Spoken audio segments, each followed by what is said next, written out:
As you probably know, I've been fanboying on Figma for well over 2 years now. And back in August of this year, Figma released a really radical update for the platform when they gave us this access to all these plugins. And there's so many plugins that it can be kind of overwhelming, to be completely honest with you.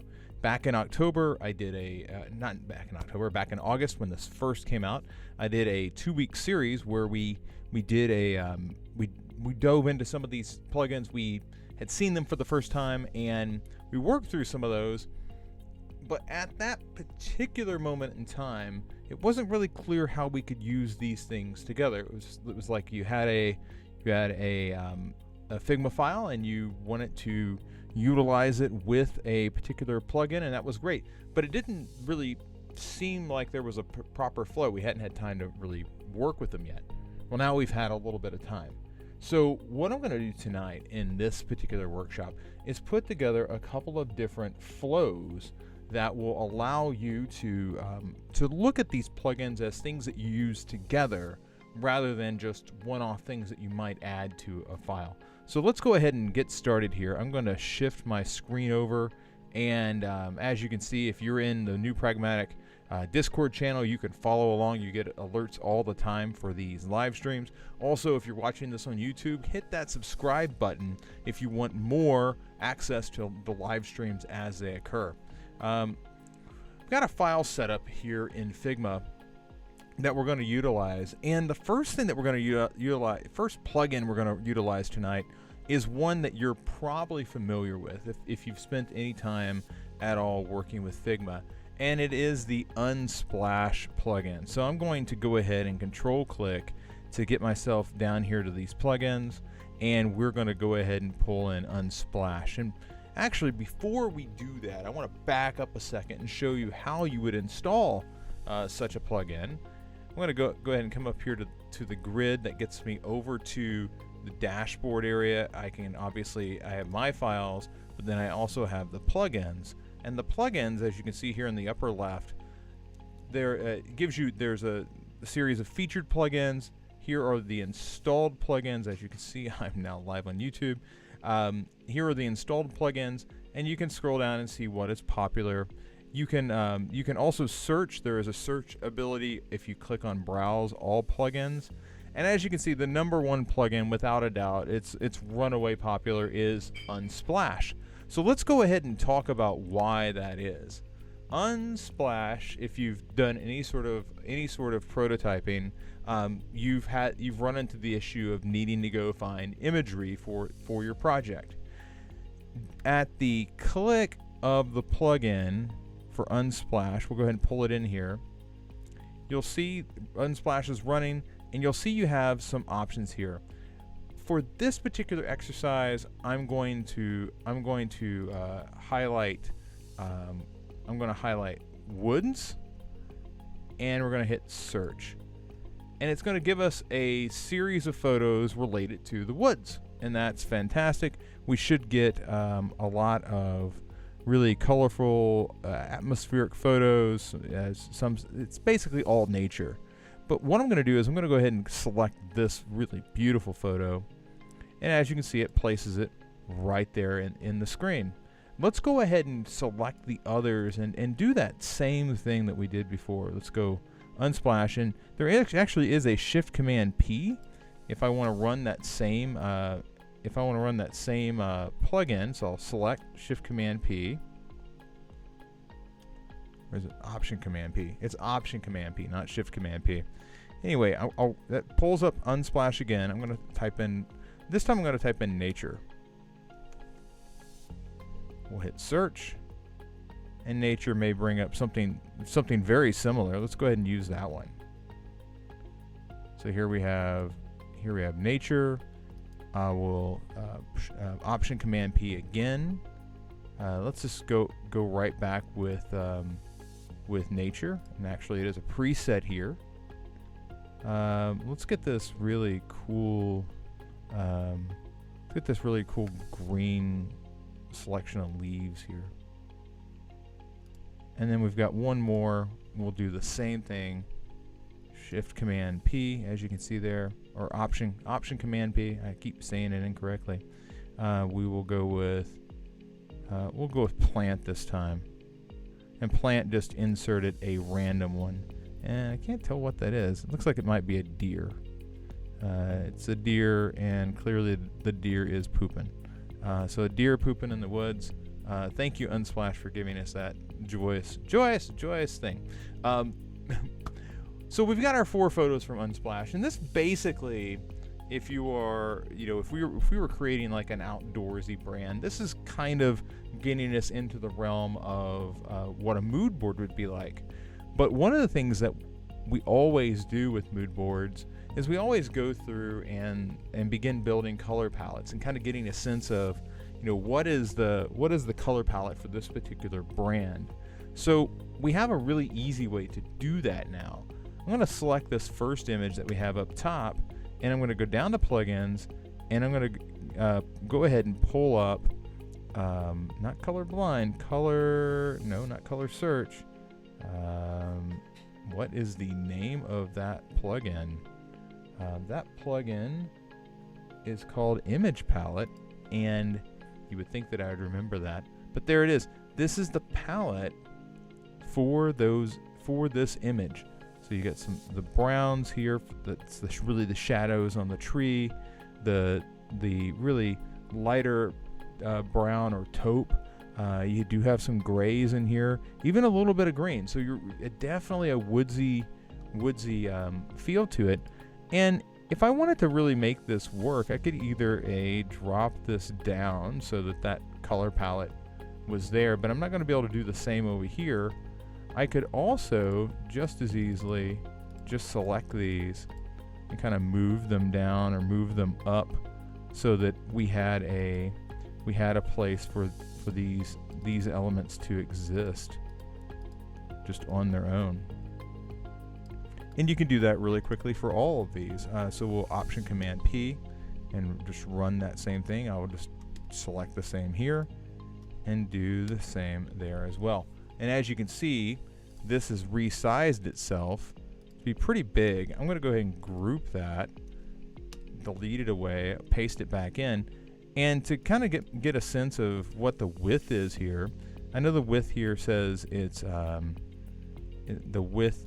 Actually, what I want is the total width. So the total width there is like 208. So if I took this and I said, all right, so your width is 208. That did not preserve the height because I didn't lock it down. 208. That gives us this palette now, and you can just slide that one right on in. Looks like the width was not taking into account the fact that there was a slightly different gap on it, but that's all right. It's really a minor thing. We'll do the same thing to this one here as well. But overall, what we have is we really quickly have generated a color palette to work with, while also got to constrain those proportions, while also selecting some sample photos. This is a lightning quick way to go ahead and put together a quick mood board. And so often we get these requests to kind of help brainstorm a new product or a new direction, and oftentimes we're at a loss for what to do about a particular product, and these tools just allow us to really quickly spin something up to offer up to our teammates to get the conversation started. I wouldn't in any way, shape, or form assume that this is like the be-all, end-all selection, the best we could do. But you got to start with these somewhere, and I really do think that it's better to go ahead and work with these images and work with these I want the crop there. There we go. it's better to go ahead and be able to pull this together really fast and get a color palette and get some images on the page so you can brainstorm with your colleagues than it is to go to Unsplash and surf around there, and then pull them to your desktop or download them, and then pull them into Figma, and then start selecting colors out of the image. I think this is a much quicker way to move along there. Also, if you're following along, Alfonso's following along. Yeah, I'm glad somebody appreciated the deer in the woods joke. That's basically just a really quick way that you can build a mood board just using a couple of plugins together. There's another plugin that I really like, and this one is super cool. It doesn't really fit in, but a lot of times when we're brainstorming and we're looking for inspiration on, maybe it's creating a new logo, we're oftentimes challenging ourselves to go around and collect a bunch of images together so that we can have them at our disposal. That is where a plugin like Brand Fetch comes in. And Brand Fetch is pretty cool in that all I have to do to get this started is I'll type in a URL. So in this case, I'll type in lift.com. And right away, the Lift logo is now available. Let's go ahead and run that again. Option Command P, and this time I will do apple.com. I'm always curious what pops in when I have not tried that out before. There's Apple. I wonder what we're going to get if we type in twitter.com. Will we get the little bird or will we get the word mark? Get the little bird. This is like silly cool. Like, I don't even have to think about where did I save that logo? Where is that collection of things at? Let's think about one that I haven't seen in a while. I heard that Reebok redesigned their logo. I'm wondering if they've updated it on their site. Nope, they haven't. It's still the old logo. This Reebok logo was replaced basically today. I'm not sure if we'll find it on Reebok.com, but there is basically the old logo. It's also cropped a little bit, so that's interesting. Let's try one more before we move on. Obviously, Google.com. We kind of have an idea. The question is, will we get the latest one? Yeah, we got the latest one. So that's Brand Fetch. Brand Fetch is really super cool. Just at a moment's notice, you can come in here and you get really up-to-date logos really fast. You don't have to go looking for them. I am curious. I know Facebook also updated. Let's look for Nike.com. Okay, so Nike. They just give you the square. Let's do Facebook. I'm curious if Facebook is going to give me the new logo or nope. It gave me the one that is more associated with Facebook proper. But as you can see, really quickly, about 30 seconds, all I had to do was think about, well, what is the URL for that site? And I was able to go get it. I would encourage you to use Brand Fetch. Try it out on some more obscure sites. Let me know what you think. But I am a huge fan of Brand Fetch for collecting these assets and pulling them in really quickly. The next thing I want to do is I want to tackle a problem that strikes often when we're working with multiple components on the page. And I am coming over here to check the chat. Looks like we've Alfonso, I will post a link to the plugin names in the video description afterwards, so you do not need to worry about that. Although the good news here is, like, if you're watching along, most of the ones that I'm highlighting today are really very high up in the listing.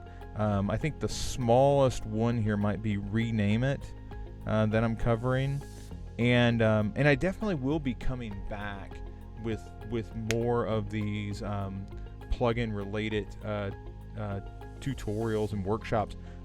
Last time we covered things like Iconify and Content Reel. We covered Autoflow.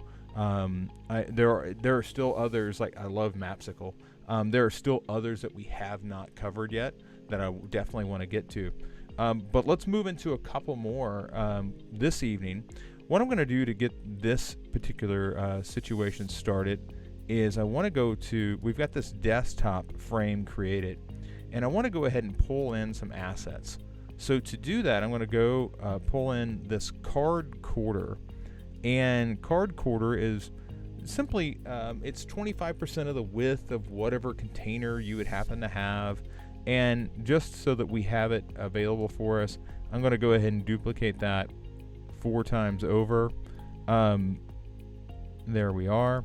So the card quarter, if we go back and look at it in the layers panel, you'll see that we're on desktop 1 here, and here's card quarter, and you see it's card quarter, card quarter, card quarter, card quarter, and the first one in our collection is listed last, and the last one in our collection is listed first. And that dynamic is pretty consistent throughout Figma. The ordering that you see in the left rail is often reverse what you would think that it would be based on how you put it onto the page. So rather than, and this is something that Adobe products tend to do, they tend to list everything like the first thing on the that you make, everything else comes after that. This is the opposite. Figma does it the opposite, and it's something that is so ingrained in us to want it the other way that somebody went through and made a plugin called reverse layer order. So I'm going to go ahead and select these, and I'm going to select that plugin. So again, we're going to go to control click down to plugins, and we're going to select reverse layer order. There is no magic to reverse layer order. All that it does is now our first item is listed first, and our last item is listed last. There's another problem here though. While I can click through and actually go through the progression as I would expect to, I can't tell which one is which yet because they all have the same name. This is not a big issue. I only have 4 items here, but if I had, let's say I had a lot of icons on the page, let's say I had a row of 20, I wouldn't want to necessarily go through and rename all of them. And luckily there is an easy way to go through and rename these to give you some sort of sense of the difference between one component and the next. To do that, I'm going to control click again. I'm going to go down here to plugins, and now I'm looking for a plugin called Rename It. And with Rename It, I can rename the layers that have been selected. And to do that, this is going to pull in a bit of syntax. It's going to look a little bit like regex for those of you that have any exposure to regular expressions. So we give it a name. So I'm going to call this card, and then you use a %, and then there's a number of controls that you can use. You can give it alphabetical, you can give it ascending or descending.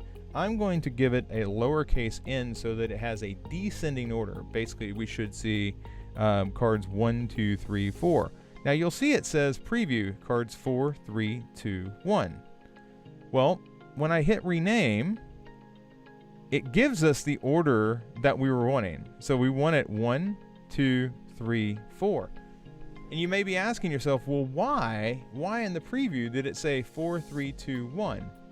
Well, it's because it's looking at the shapes, saying to it, and rename it saying, oh, the order is 4, 3, 2, 1, because it's looking at basically how it was originally laid out, but then I shifted the layers.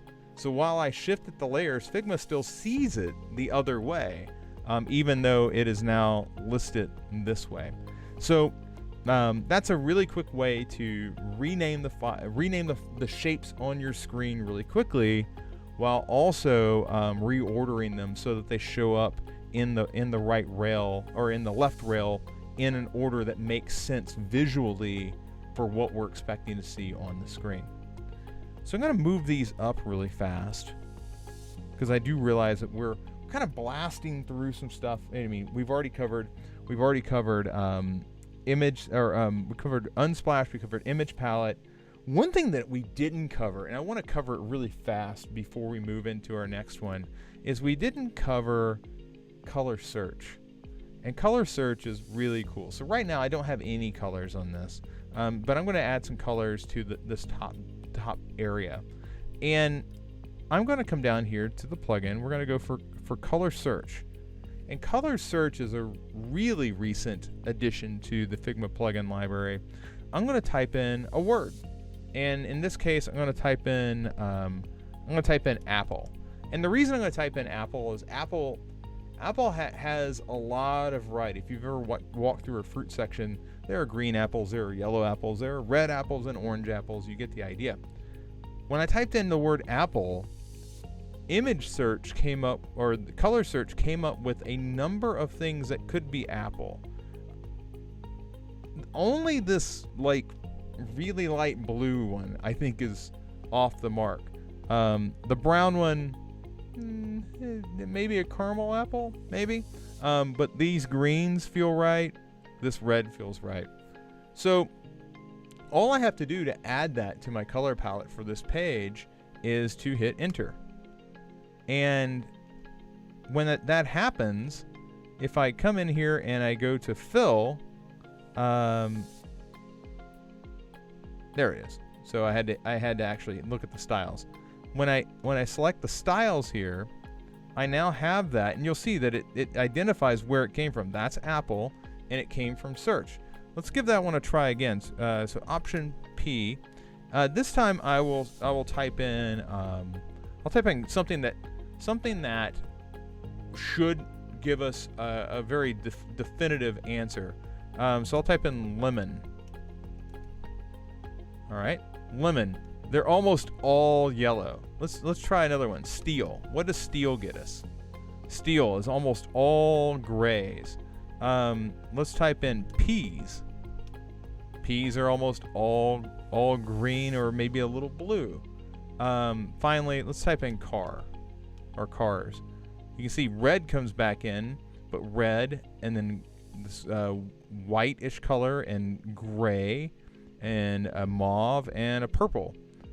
It's kind of interesting that's the selection that came up for cars. If we said fall should be a pretty good one. So here's what fall has produced for us. I would think that there would be a little more orange. That's kind of a good orange right there. So I'm going to go ahead and select that one, and we're going to hit enter. And now when I select this and I go down here to my colors, I should be able to select that fall color right there. So that is that's color search, and color search is relatively new. There are a number of things that you could extend that with, but for the time being, I'm going to stop there with color search. I think it's a pretty cool plugin. It's really helpful when you're just getting started, kind of searching around. Maybe you're trying to come up with some branding colors. It's a really good brainstorming tool. Let's focus our attention on solving some problems though really fast. I'm going to come down I'm going to come over to assets. I'm going to go ahead and drag in this thing called section test. And section test, it has some copy here. It says text for sales option to reside here. All right, that's pretty much gobbledygook. I want a lot more text than that. And while I could do the constant, like I'm going to retype thing that takes forever, I am instead going to use the lorem ipsum plugin. Now, if you've been in the program building your first wireframes, you may not have all your copies, so you don't want to, I want to save you a little bit of time. So I'm going to go ahead and hit lorem ipsum, and it gives us this option. We can go for words, sentences, paragraphs. I'm going to go ahead and go for paragraphs. I'm going to say I need 2 paragraphs. We'll go ahead and hit generate. And actually it says generate the perfect amount of text to fit the layers frame. I'm going to see if this will work for us. Auto generate. And there it is. It gave us exactly what we were going to need for this particular shape. That's great. I just want to test that again.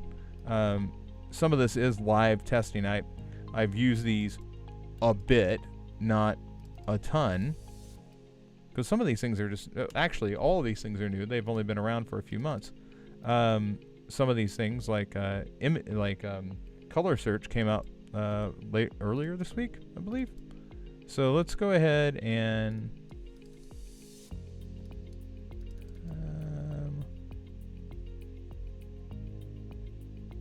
actually I'm going to detach the instance. It's giving me trouble. There we go. Now I can move it. Okay, so I'm going to have it at that length. I will come through and we will say lorem ipsum will auto generate, and yeah, it just generates right to the space that I have available, which is really great. The next thing I want to do is I want to test the ability for people to read what's actually inside of this block. As you can tell, the block itself is pretty dark. And if I come over here to assets, I want to go ahead and get rid of, we'll get on this desktop one and we'll get rid of the grid for the moment so that we can really see it. Now, what I want to do is I want to go ahead and call in a plugin called Ally. And this is made by Microsoft. And basically this is going to tell us whether this is going to pass a contrast checker.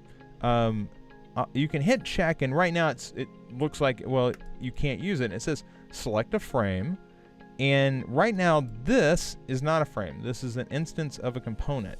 If I wanted to make this a frame, I can just come down here and say frame selection. So now it is in fact a frame, and there's content inside of that frame.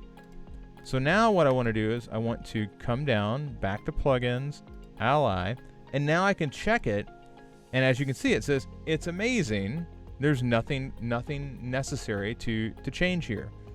But let's go ahead and change this rectangle to be darker.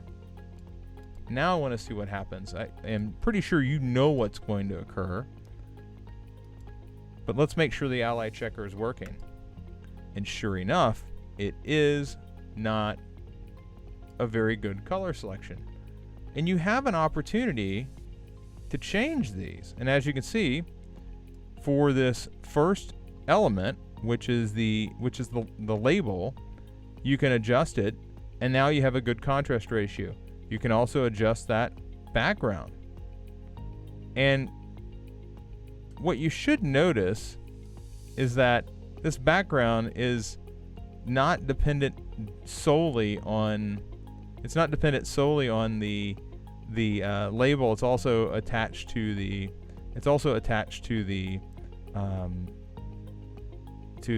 text. So I'm going to go ahead and adjust this as well. And it's kind of interesting to watch this because you would think that these would not both allow you to adjust the background, but they do. But as you can see, you can get this to an area where the contrast is passing. If I hit done and I hit check again, notice that it preserved the change. That's super cool. Now this did not preserve the change.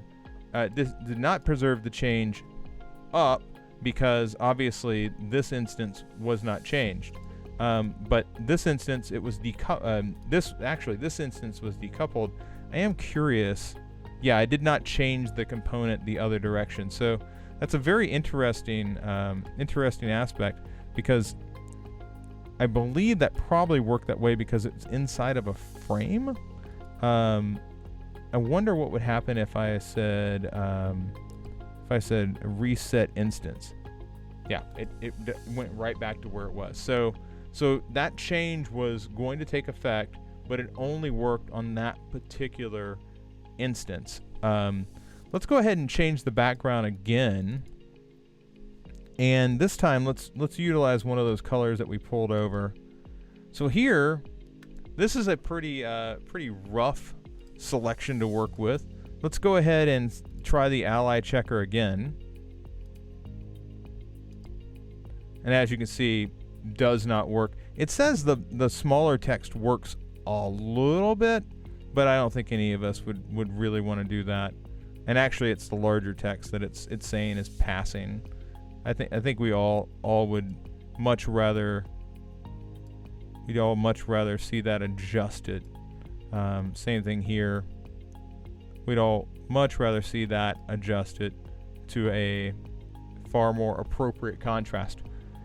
Now, what's interesting, and I want to change this to, go ahead and let's go for a, this doesn't seem to want to let me do the background as light as I'd like it to be. So I'm going to go ahead and make this adjustment manually. I'm going to give this a white background, and I'm going to give this, so we've basically reversed this out. I'm going to add a rectangle here to this shape, and this shape is going to basically give us a standard green, like, oh hey, you can now utilize this service, or you want to set up your account, whatever it is. We got to have a red and a green here. And what's interesting to me about this particular grouping is that we don't really know, you and I, if you're watching this, I don't have any color blindness. I wouldn't wish that on anybody, but there are a lot of people in the world that have a color blindness, and there's lots of different types of color blindness. Figma actually, there's a plugin that actually gives you a chance to see this through somebody else's eyes. So to do that, we're going to come down here to a plugin called Colorblind. And Colorblind is going to check and reproduce this shape for all of these issues that people are, for all these vision impairments that people have. So let's go ahead and create views for that. And this gives us an idea of what that is like. What are they really going to see when they see your combination? And what's important here is, if there's anything about your combination that is reliant on people knowing that this is a dangerous thing to do, or if this is a helpful thing to do, you want to be sure that you're labeling your work appropriately, because as you can see, the green means go. Well, the green doesn't show up at all with this impairment. The green doesn't show up at all with this impairment. That impairment goes to blue. Everything here, this is probably somebody who's totally colorblind, everything goes to gray. Understanding that your design is going to shift, and how it's presented to other people, I think is really empowering. It's really empowering. It gives you an opportunity to kind of understand what other people see, and it also allows you to make better design decisions as an organization, with not only just the end user in mind, but the end user and all of the impairments that they may be bringing with them to your product. So I'm going to check the chat here, make sure that we've answered all the questions. Fonzo, thanks so much for chiming in. If anybody else has questions, I encourage you to go ahead and throw them out into the general channel there on Discord. Otherwise, boy, I mean, look at it. We haven't spent, we've been here 35, 40 minutes here. We've went through Unsplash, image palette, color search, reverse layer order, rename it, lorem ipsum, color contrast checker, colorblind, and brand fetch. That is a wave of great Figma plugins that are available to you, and we just barely scratched the surface. So with that, I hope you found this time spending with me working through Figma plugins helpful. If you have any questions, jump into the Discord channel. Feel free to ask. We're around literally all the time. And that's it. So for New Pragmatic, I'm Chris Courtney. Thanks a lot, and have a great rest of your night. See ya.